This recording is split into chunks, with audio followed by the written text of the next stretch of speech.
Jess. Hello, Jess. So just to remind people, you're a women's health nutritionist, and you want to we're going to focus on kind of how food can support our hormones and ease PMS. Do you want to kind of give us a little bit of a taste about what that means? And then also similar question to how what I asked Izzy is, and what led you to this path, and what brought you to kind of become a women's nutritionist? Yeah. So in terms of, who I mainly work with in my private practice is women who want help with their hormones, whether it's, teenagers to women in their 20s and wanting, like, Izzy's talking about, coming off contraception and working on balancing or just balancing hormones for different symptoms like the PMS or not having their periods. And also, I work with women who want to try and get pregnant, and supporting them if they've been trying for a long time, or having IVF and want nutritional support as well with that. I also work with women with eating disorders and disordered eating, and that was my primary work. And I still and sometimes there is a little bit of a crossover. But yes, it really why the reason I kind of got into the work I'm doing today is definitely a lot to do with my personal story. And so I have PCOS, which for anyone who doesn't know what that is, it's polycystic ovary syndrome. It's relatively common. I think at least 1 in 10 women have it today. And so growing up, I was a professional tennis player. And at the age of 14, I was diagnosed with PCOS. And the reason it was so quite early and sort of caught out quite early was my dad had quite a good awareness of it because he's a nutritional therapist himself. And my mum, has PCOS and things. And I was, despite training so many hours and things, I was actually gaining weight and I had excess hair and, all these different symptoms. And so actually getting that diagnosis quite young, I would say was helpful. I also had, I was told, may not have children growing up, which kind of just got lodged at the back of my brain. Even, I didn't really know if I wanted children. Obviously, at the age of 14, it's not really on your mind. I just wanted to be a tennis player. But it was definitely, when it came towards that time of wanting to try it, was definitely like, oh, will I be able to get pregnant? But yeah, through sort of, kind of a long story short, really, is when through that diagnosis, through also trying to certain things with coaches trying to put me on diets and things, I did end up having an eating disorder myself, and through that, I did lose my periods for quite a while playing tennis. And the transition, like when Izzy was talking about, actually embracing a menstrual cycle today and actually it being so linked with creativity and knowing yourself. And I mean, that is definitely the place I am now today. But back then I was really quite happy not having my periods. It was like something not to think about, obviously it was just a whole disconnect and for my body. And yeah, I quite enjoyed that. And then eventually when I found recovery, and decided I wanted, to follow my passion of nutrition, it was really through learning about nutrition that I started to kind of see, making changes myself and focusing on, protein and the healthy fats and things for PCOS, but also just, for hormone regulation and things. I just noticed a huge change in my moods, PMS, I really struggled with as well. So when I got my periods back, they were very heavy, very painful. On the first day, usually would take a lot of pain relief and, be in bed for a lot of the day. So, I thought, oh, maybe this is sort of normal how it is. But then once I learned also the knowledge around the contraceptive pill, because I also was on that for a couple of years, um, I realized that actually, yeah, adding those extra hormones, external hormones, the extra estrogen on top of having a high estrogen condition is, putting so much strain on my liver and gut health. You also think about like your gut microbiome when it comes to taking the pill regularly. It does really upset it. You often, I definitely suffered a lot of bloating that, again, I just thought was normal, but it really wasn't. And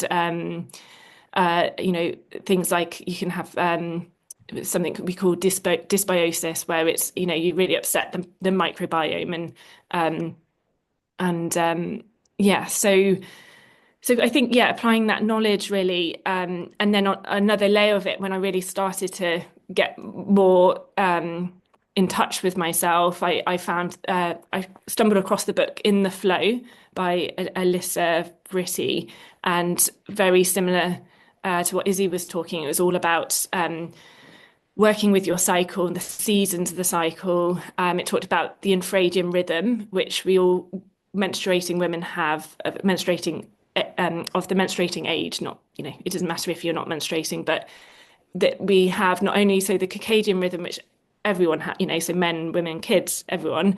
But we also have this second cycle, which is the infradian, which is the natural monthly cycle.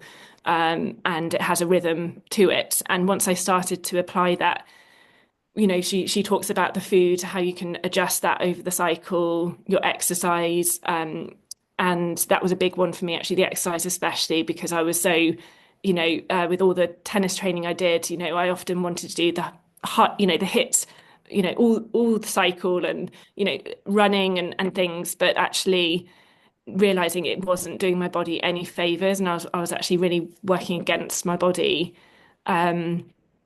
So that was a huge revelation for me. And then eventually, when we had our child, Sienna, a few years ago, and I think, before, so I had, more than, I think, 15 years of working on sort of my diet and health and things. And so we did, which was a blessing. We got pregnant quite quickly.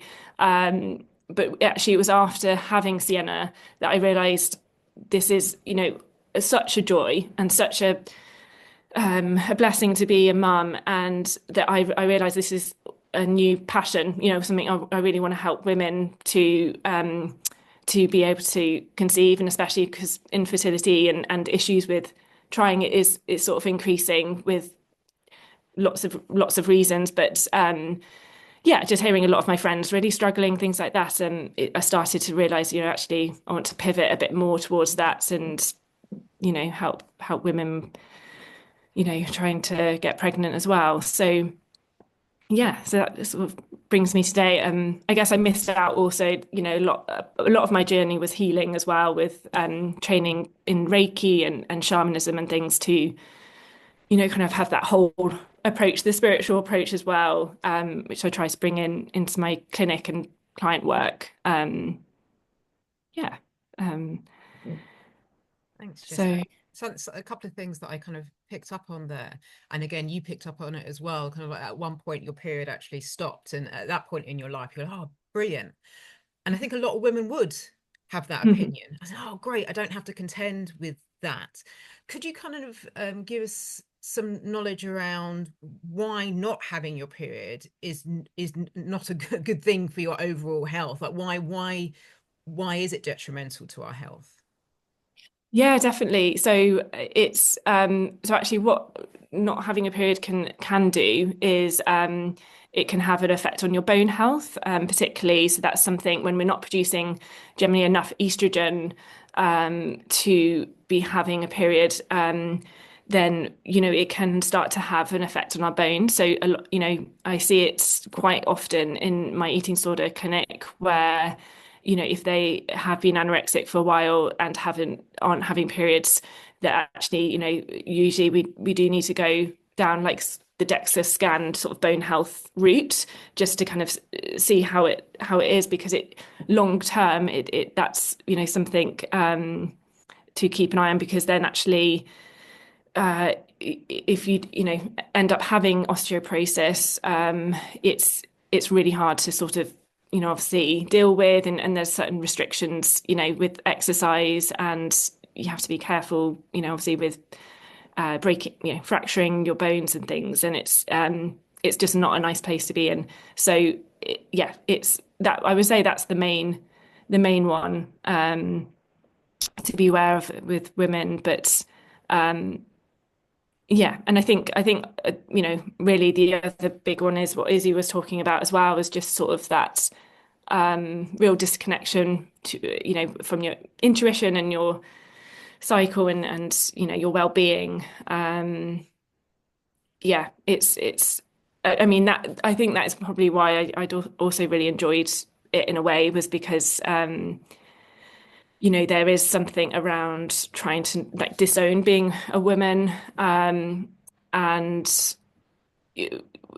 think yeah, being scared of what, I guess, what that attracts. And yeah, I read a book called Eating in the Light of the Moon. So that was in my early days of recovery, and she talks about the power of having your cycle and being a woman and being in your power. Yeah, I think it really hit home, that book, around how actually that's what I was avoiding. I was scared of like my light and everything, um and sexuality, and things like that. So yeah. I Uh, think, yeah, I think I've definitely concur with that kind of almost trying to forget that we're women, and because we have to not contend with this stuff, but it means that we kind of in the world that we live in, it's not necessarily honored as it should, kind of the fact that we are different, we're equal but different. And I think at some point within our kind of feminist evolution, at some points in that journey, it was very much, well, we're equal to men, and therefore we're trying to emulate being a man. And I yeah. think we're kind of realizing now, actually, that's maybe not such a good thing. And then this actually ties quite nicely in with kind of the whole pill revolution in the 60s as well, and this whole thing about feminism and taking control by going on the pill, and losing our periods in that way. And I think now we've kind of sitting back and thinking, okay, so that period of time was definitely needed, but we're coming Mm. out into a different era now, and a different time where actually, no, we can be women, and we can like kind of shout it from the rooftops, and acknowledge our differences and celebrate our differences. And Yeah. I think that's very much kind of coming through now with kind of the Me Too movement, and what we're experiencing now. Yeah. I was curious about kind of osteoporosis, and I think most people would associate that with like an someone in their more advanced years getting that. Mm. But can that actually come on a lot earlier if you are missing your periods? Can it kind of come in your 30s and 40s? Is that possible? Yeah, I've had a client. She was 22 and she has osteoporosis. Wow. Yeah, she was probably anorexic for on and off for 10 years. So it was a long term thing, but yeah, definitely you can have it young. And she was also very sporty. She was an athlete growing up, and so that was really having that diagnosis for her was so difficult because of how much joy being active for her. So she had to be very careful in terms of like even what's it, sort of trekking, or I don't what's the word, but because in case she falls, or so it really did start to affect her life and such a young age. Um, yeah, no, so it can, yeah. Really affect you that young.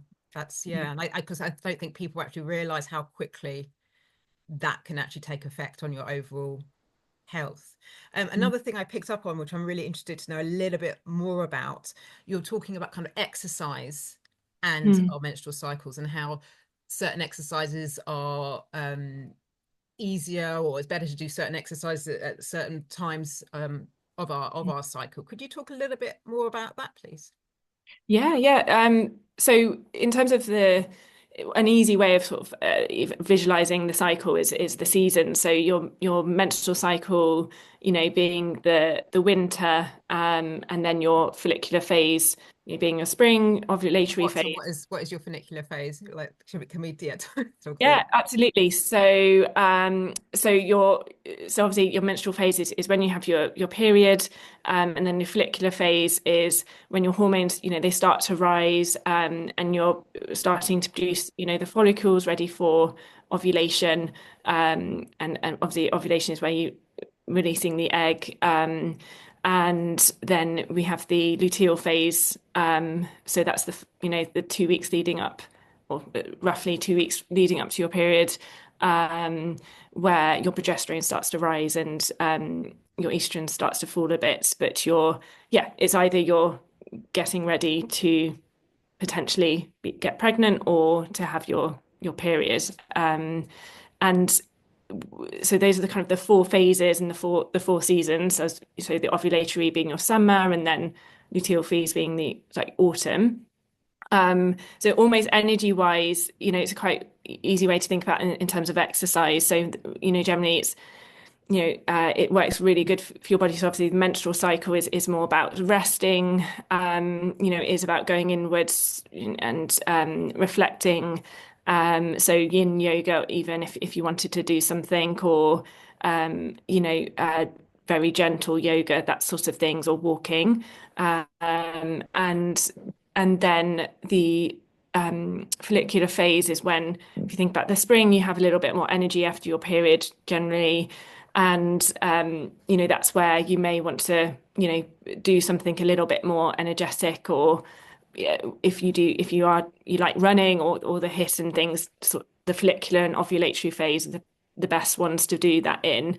And it's also the best one to if you want to try and get through your PB, if you are sort of more into your sports, or if you do weights and things, it's a good time to go a bit heavier, and where your body's more like, it's more adapted in those phases to put down muscle. So it's a good time to, you feel like you have more energy as well for those things in general.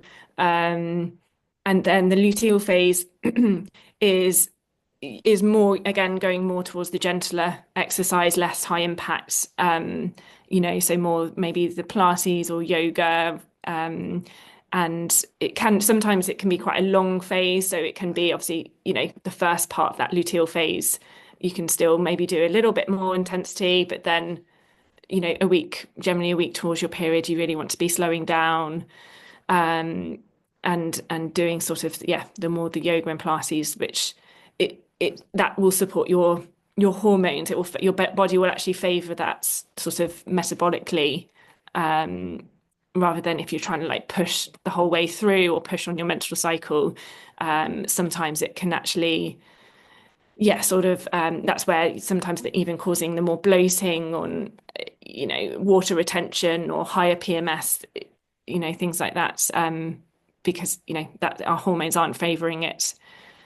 Um, I'm yeah. quite kind of heartened to see that more and more professional athletes and teams like women's football and stuff are kind of listening more to how our menstrual cycles can impact health and aren't. I know kind of back in kind of the 80s through to the 90s, it was almost like a badge of honor if your period had stopped because you could keep going and keep doing things. That was kind of the rationale behind it. But we've now reached a stage where coaches are realizing that they can work with the power of their athletes' menstrual cycle, and teams are realizing in terms of training and stuff like that, kind of they are incorporating that within the training programs for individual athletes and for teams as well. And I think that's a very really positive thing, that it's not kind of pushing down the period, but bringing them up. So Izzy, was that a hand up? Are you? Can I Lovely. just add? I went to a webinar with I can't remember her name, but she's the coach for the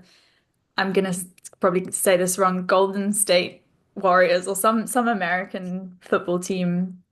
Um, she's a big deal anyway, and she also works with a lot of women. And she said something which stuck with me, which was, "You're not going to get first place if you don't have a period." And Mm. like I'd not heard that from someone who's like coaching Yeah. high top end athletes.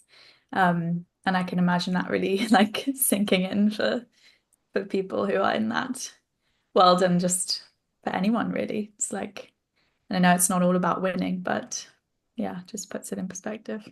And it does. And I think obviously coaches are realizing how much responsibility they have for the health of their athletes. And that's not just in the time that they're training with them, but kind of their subsequent health going forward. I think there's a realization now, actually, I'm responsible for the health of this person. That is a human being. That isn't kind of, as you were saying, kind of robotic, right? First, like at all costs kind of thing. It's, yeah, as I said, it's very heartening to see. Jess, thank you so Mm. much. As with Izzy, we'll come back towards the end and have like there's kind of one kind of takeaway.